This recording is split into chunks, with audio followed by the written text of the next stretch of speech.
Nii harjutades õpid, kuidas krooli ujudes sissehingamisel keha tasakaalus hoida. Siruta üks käsi ette ja hoia teine käsi all keha kõrval. Tee krooli ujumise jalalööke. Eesoleva käega tee krooli tõmbeid.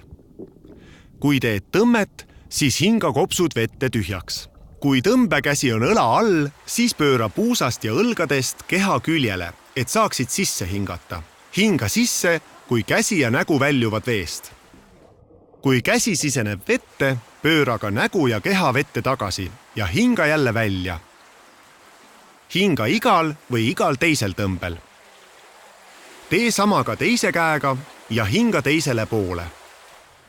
Jälgi, et hoiad keha sirge ja ei vaju sissehingamisel vee alla.